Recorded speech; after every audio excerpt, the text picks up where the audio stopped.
tuklas na pantapal daw sa mga sakit-sakit ng katawan. May ilan nang sumubok, pero meron ding mga nagdududa sa bisa nito. Negative ions. Meron nga ba itong resultang positibo? 6 na buwan lang si Baby Rupert nung nagkaroon siya ng tinatawag na scalded skin syndrome. Matinding sakit sa balat kung saan namumula at nalalaglag ang balat sa kanyang buong mukha at katawan. Pagdating ng 2 days, dinala ko sa pidya. Sabi ng pidya, ay kailangan ito ay dalhin sa ospital para maswiruhan. Nangamba ang kanyang mga kamag-anak na baka hindi na siya gagaling pa. Pero makalipas ang 1 taon, heto na si Baby Rupert. Masayahin. At higit sa lahat, flawless.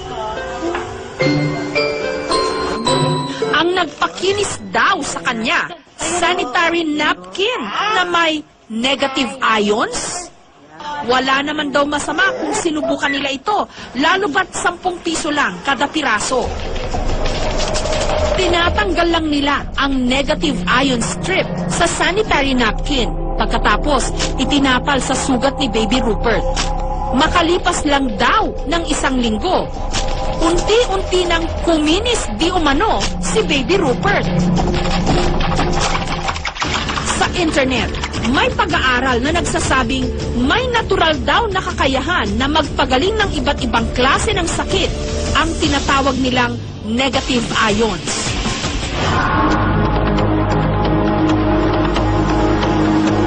Nagmumula raw ito sa kalikasan mismo, katulad ng waterfalls, dagat, at bundok. Meron din daw negative ions ang katawan ng tao. Pero sa ibang bansa, meron ng mga inilalakong bra, damit, medyas, bedsheets, at maging detergents na nilagyan rin daw nila ng negative ions. Pero ang nakakaintriga talaga, sanitary napkin na may negative ions? Meron itong green strip na itsurang adhesive bandage sa gitna ng napkin. Dito raw nanggagaling ang di umano negative ions.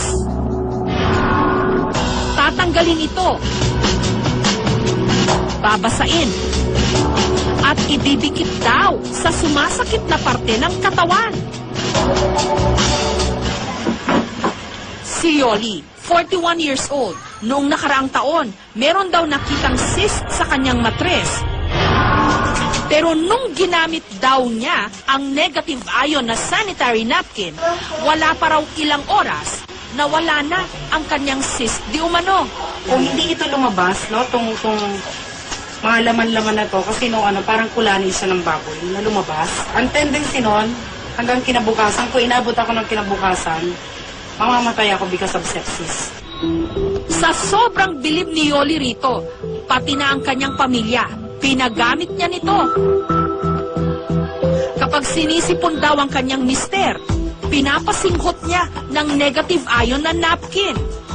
Tinatapalan din niya ng napkin ang idinadaing na bahagi ng katawan ng kanyang junior, kasi hodang hindi ito kaaya-ayang tignan. Nung una, inaanas ka nila siyempre. Yak, ano yan? Napkin. Pero nung na-try nila, lahat sila ngayon Kaya naman para makaiwas daw silang lahat sa sakit, tinadtad ni Yoli ng negative ion strips ang kanilang buong bahay.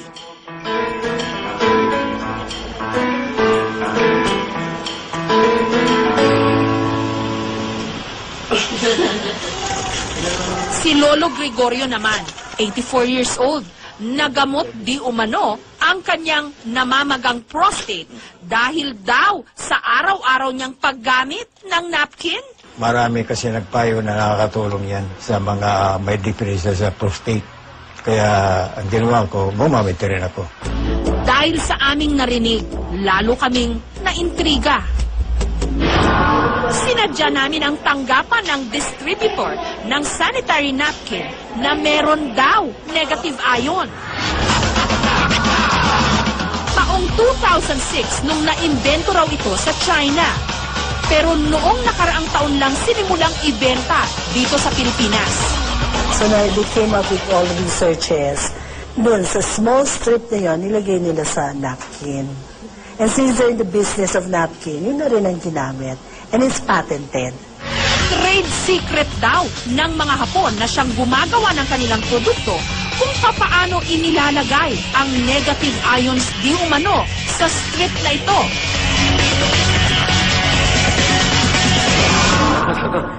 Ipinakita rin nila ang kanilang strength test para raw patunayan na may enerhiya Okay. ang kanilang napkin. 1, 2, 3, go. Go. Okay, madali lang siya. Okay, this is what we call strength test. Zip lang, zip. Konting zip lang. 1, 2.